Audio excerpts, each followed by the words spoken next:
The shooting, we should note, was Wednesday at 10:37 a.m. Eastern. Just over 2 hours later, the Department of Homeland Security put out a statement definitively asserting what had happened, defending the ICE agent, accusing Renee Good of domestic terrorism. That's a characterization that you reiterated in a press conference half an hour later. Now, Republican Senator Tom Tillis said, quote, "It was very unusual to have a senior law enforcement official to draw a conclusion about an event where the scene was still being processed. Generally speaking, law enforcement would recognize that a life was lost, that families are changed forever, the shooter's life will change forever. We're collecting video. We're trying to assess the situation." Why did you not wait for an investigation before making your comments? Well, everything that I've said has been proven to be factual and the truth. This administration wants to operate in transparency. I have the responsibility as the Secretary of Homeland Security to know this information as soon as possible. Had just been in Minneapolis the day before, had already had conversations with officers on the ground and supervisors, and knew the facts, and decided that the department and the people of this country deserve to know the truth of the situation of what had unfolded in Minneapolis. But with all due respect, Secretary, the first thing you said was, quote, "What happened was our ICE officers were out in an enforcement action. They got stuck in the snow." Correct. Because of the adverse weather that is in Minneapolis. They were attempting to push out their vehicle, and a woman attacked them and those surrounding them and attempted to run them over. And those are all lies. She was outright lying less than 2 hours after Renee Nicole Good was murdered. Rammed them with her vehicle. That's not what happened. This looks like a situation where an individual arrived at the scene to inflict maximum damage on individuals and to kill law enforcement. You just made claims that the individual posed a threat to law enforcement. I guess that is no claim. It is the facts. The facts of the situation. This individual showed up to a law enforcement operation with a weapon and dozens of rounds of ammunition. He wasn't there to peacefully protest. He was there to perpetuate violence, and he was asked to show up and to continue to resist by a governor who's irresponsible and has a long history of corruption and lying. The White House has labeled the man who was killed in Minnesota as a domestic terrorist. Is that something you agree with, and have you seen any evidence to back up that claim? When you perpetuate violence against a government because of ideological reasons and for reasons to resist and perpetuate violence, that is the definition of domestic terrorism. This individual who came with weapons and ammunition to stop a law enforcement operation of federal law enforcement officers committed an act of domestic terrorism. That's the facts. We are focused specifically on child pedophiles and sexual assault and trafficking rings in Minneapolis, have brought dozens and dozens of them to justice. Why is he protecting them and refusing to work with us? This individual impeded the law enforcement officers and attacked them. State the facts as they unfolded on the street today. We were doing a targeted operation against an illegal criminal, and this individual came with a weapon and dozens of rounds of ammunition and attacked them. And these agents took action to defend their lives and to defend the lives of the people around them, and acted according to their training. And we will continue to let this process go forward and not allow people like Governor Walz and Mayor Frey to lie about what actually unfolded on that street. It appears that they want this lawlessness to continue. It appears that they want chaos to distract from the theft and the fraud and the corruption of their city. Is the president closer to invoking the Insurrection Act? The president will use every tool that he needs to follow through on his promises to the American people. I'm proud to work for a president that wants to keep people safe, and he recognizes that political individuals like Governor Walz and Mayor Frey need to be met head on with recognizing that we're not going to allow them to distract us from what they facilitated for corruption in their state. We're going to treat Minneapolis exactly the way that we have treated every other city across this country. My name is Patty, and I was arrested and detained by ICE on January 11th in Minneapolis and then released 9 hours later without charges. It probably comes as a shock to literally no one, but DHS is putting out just blatant lies about the circumstances around people's arrests in Minneapolis. And so I'm just going to share their statement about my arrest and point out all the lies.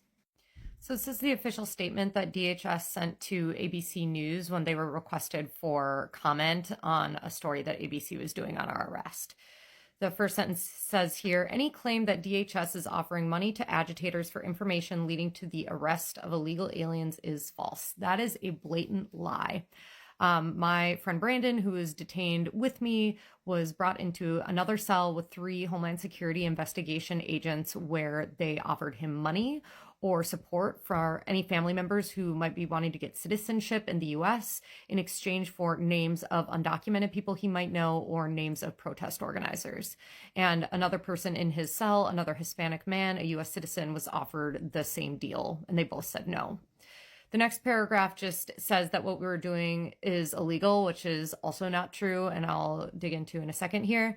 But it says then that the passenger refused to roll down the window and exit the vehicle.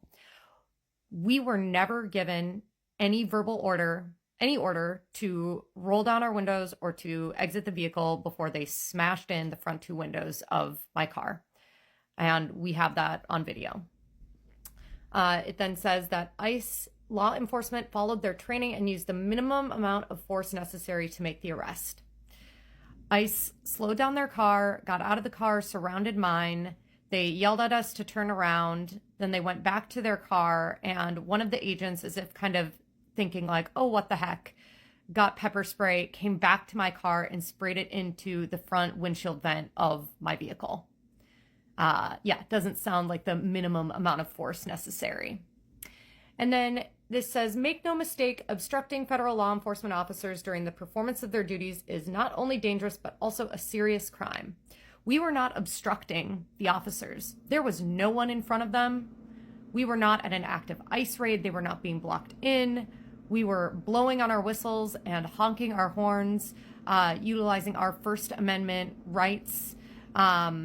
We were on our publicly funded roads, and we're not committing any traffic violations.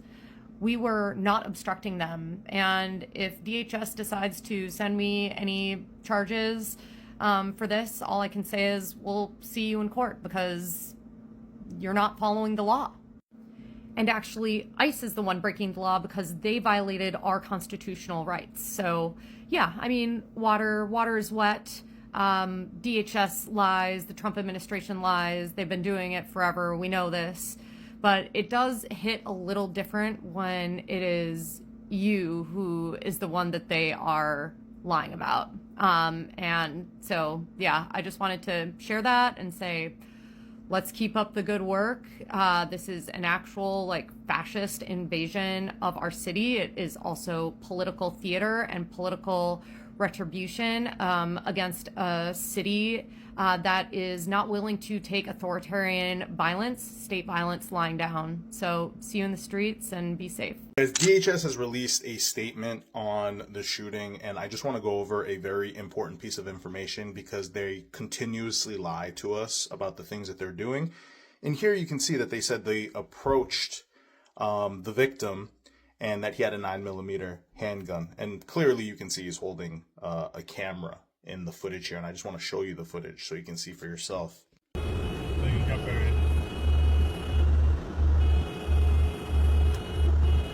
I know your windows. I know your screen inside. Let's go around. And then obviously the video footage that immediately dispels what the state propaganda is telling you. It wasn't an Al-Qaeda terrorist or an Iranian sleeper cell. It was one of us observing with a phone like he's illegally allowed to do. And the situation was escalated by the ICE agents like it always is. Protect yourselves and protect your neighbors. The shooting, we should note, was Wednesday at 10:37 a.m. Eastern. Just over 2 hours later, the Department of Homeland Security put out a statement definitively asserting what had happened, defending the ICE agent, accusing Renee Good of domestic terrorism. That's a characterization that you reiterated in a press conference half an hour later. Now, Republican Senator Tom Tillis said, quote, "It was very unusual to have a senior law enforcement official to draw a conclusion about an event where the scene was still being processed. Generally speaking, law enforcement would recognize that a life was lost, that families are changed forever, the shooter's life will change forever. We're collecting video. We're trying to assess the situation." Why did you not wait for an investigation before making your comments? Well, everything that I've said has been proven to be factual and the truth. This administration wants to operate in transparency.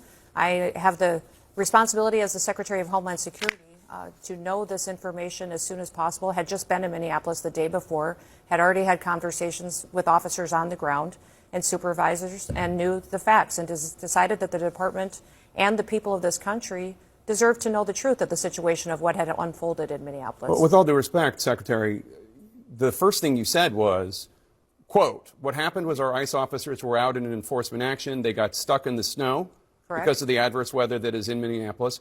They were attempting to push out their vehicle, and a woman attacked them and those surrounding them and attempted to run them over. And Those are all lies. She was outright lying less than 2 hours after Renee Nicole Good was murdered. rammed them with her vehicle. That's not what happened. They're lying to you. They're lying to you about everything. They're all bullshit. Now, if you missed my video from yesterday, you missed a good one. You need to go back and watch it. But to give you a really, really quick recap, DHS releases these saying they're highlighting the worst criminals that they've arrested. They post pictures of said criminals and what they did. And then you have some smart-ass bastard like me that goes back behind them and goes, no, actually, they were already in jail. You didn't catch them at all. And not only were these two men already in jail, they've been in jail for a while. And Minnesota Department of Corrections actually called you guys and said, hey, you have the retainer. Would you like to come get them? Why you try to get on TV and say that they were arrested on January 12th. Yesterday, this was January 13th, in Operation Metro Search. However, actually on January 12th, Minnesota Department of Corrections was handing over custody of these two guys. In case you needed further evidence to back up yesterday's video, well, how about this? They have one man, they say DHS says sexually assaulted a minor and is currently at large. So all of that sounds really terrible, but you looked into it, Commissioner, and this particular man, you say, is not at large?